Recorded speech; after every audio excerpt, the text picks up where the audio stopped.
made rice before, one of the key steps in getting the perfect fluffy consistency with rice is to wash your rice before you actually cook it. So I'm going to be cooking about 2 cups of rice today. This is a half cup measurement, so just do the math. In this case, I'm going to do 4 scoops of this.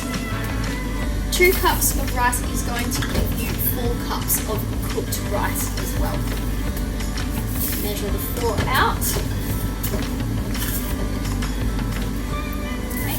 So once you've measured that out, you're going to try and wash out as much of the starch as you possibly can. The starch is that white milky consistency that you'll notice as I'm washing it through. So using your sieve, it's going to give you the best outcome because you're going to pretty much just keep all the rice there. As you can see, it's running through a white milky consistency. Do that until the rice milk becomes clear. Okay, so once you have washed your rice, transfer it into your rice cooker, and then what you're going to need to do is measure out your liquid, so the water, in order for it to cook and steam. So 1 cup of uncooked rice will need approximately 1.5 cups of water. So this is what I'll do next.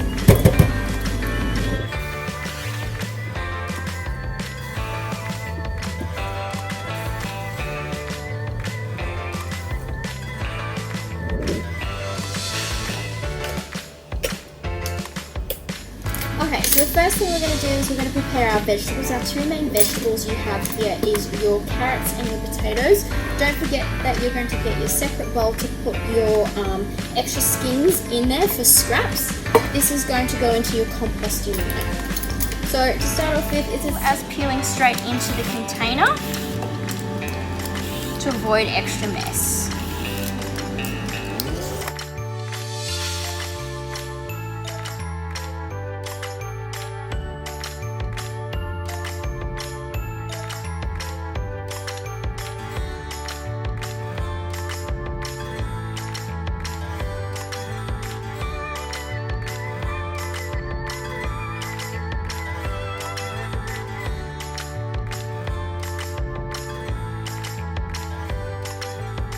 My carrot, I'm going to pop it aside, and this is where I'm going to begin my chopping up. So with your chef's knife as you've got here, you want to make sure that you've got your chopping board that has a non-slip element, and you're just going to cut your potato and your carrot about the same size. So in this case, I've just cut them in half again, and then I'm just going ahead and slicing them so they're all approximately the same size. Pop them into the one bowl as well, and I'm going to explain what's happening with this one bowl. It's just a slightly different step to your recipe.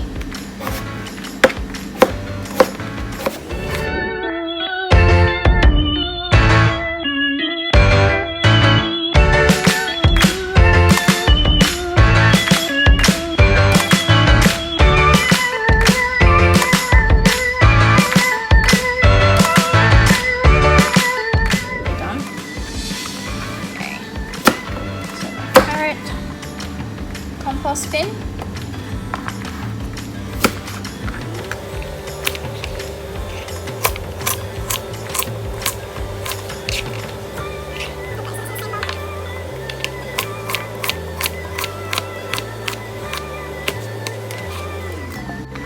Okay, so once your veggies are in the one bowl, what you're going to do is you're going to cling wrap this and microwave for about 5 minutes to soften.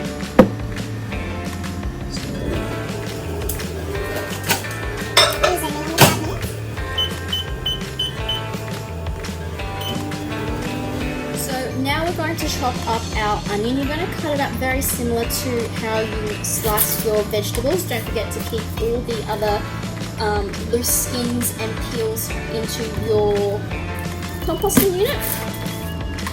Cut the top off like I've just shown you, and then you're going to peel back the couple of layers. But you want to keep the tail end.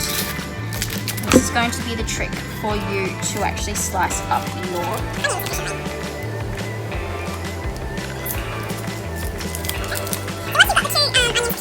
nicely. You're just going to thinly slice them, so that way you end up with half meat.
so now that you're ready with your chicken to be prepped, once your vegetables have all been prepped up, your chopping board, just wipe it down clean again, and then with your chicken fillets, you're just going to cut them into small dices, or just, I suppose, rough dices as well is fine. It's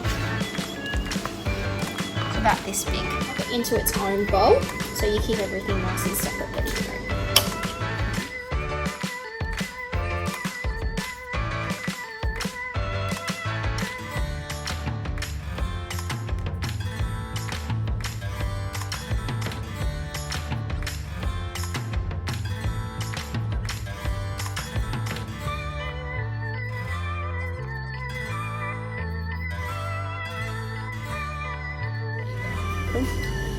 Okay, so add a bit of oil into your pan, approximately a tablespoon or so, just enough to coat the bottom of your base.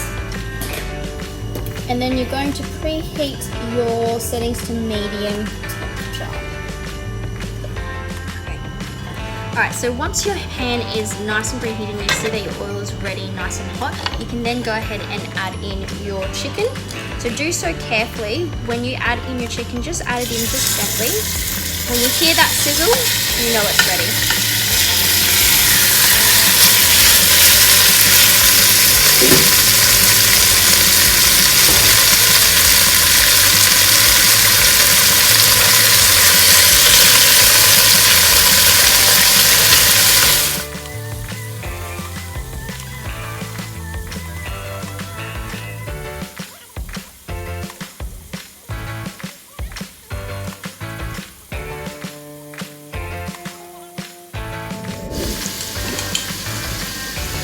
Once your chicken has browned a little bit, now's your time to add in the garlic. You will notice in your recipe it says to add it in at the beginning, but do this at this stage to avoid your garlic from burning. About a tablespoon.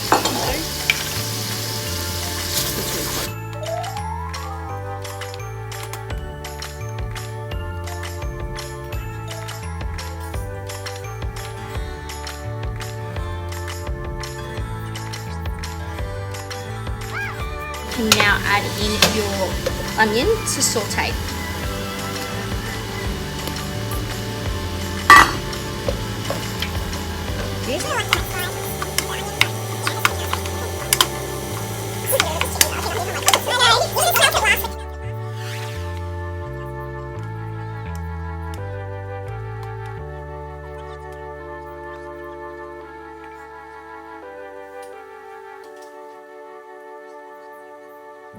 When your onion has softened, now's the time to add in your potato and your carrot that you have previously microwaved. If your bowl is a bit hot, just be careful when you go to grab it.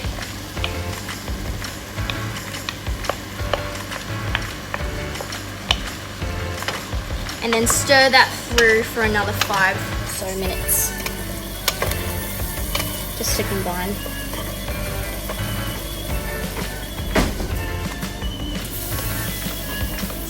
Mixture has started to simmer away after about 10 minutes or so, and it's all nice and softened. The next thing you're going to do is you're going to add in your curry blocks, and this is from the golden curry packaging that we've had. This is a roux. So what a roux is, it's a fat and a flour mixture. So what it'll look like some bricks. And you want to break them apart to begin with, and then pop them straight into your curry mixture. So they just should look like little blocks. You're going to notice that they start to melt down. Stir it through until it starts to melt. Turn your heat down to about medium. Don't forget to add your cups of water. You'll need 2 cups.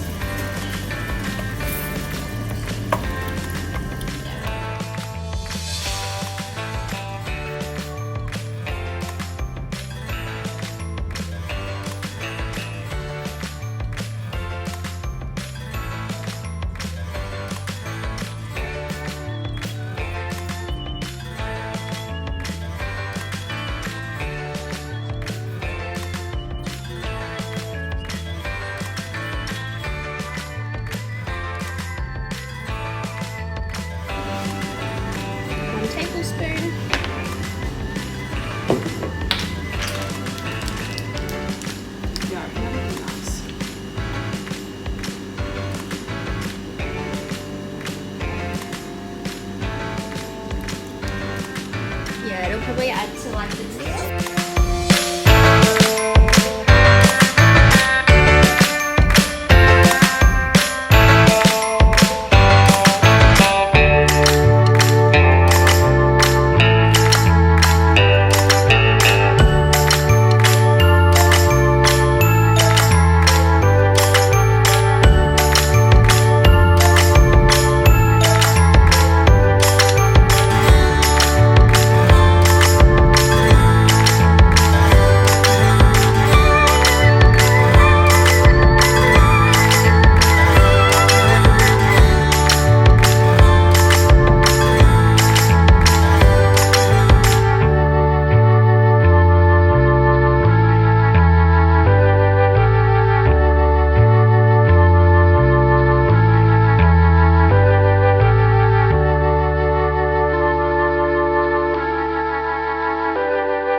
So once all your mixture is in there, make sure that you add your apple in as well. That apple is going to give you that nice sweetness to your curry. An option as well is to actually add in some honey as well for some extra sweetness. But if you don't like that, then you don't need to add that. Okay, so now that your items are ready to go, if you hadn't noticed, I just brought in some pickled ginger as well to add as a topping. It gives really good flavour to the actual whole taste of your curry. So our rice is nice and fluffy. So using your rice paddle, make sure that you fluff it up before. Do be careful, the container is quite hot, so grab yourselves a tea towel just to hold it down. Fluff that up here. Just some basic plating. I've got my bowl. And you want to put in about 2 ladle spoons. Or maybe 3 or 2.5, depends. And on the other side, generous spoon of your curry with some chicken and your vegetables.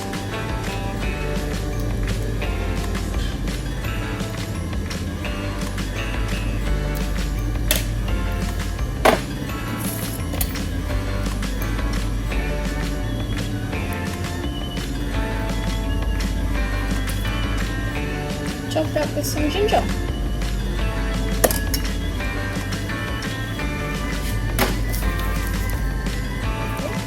And there you have it.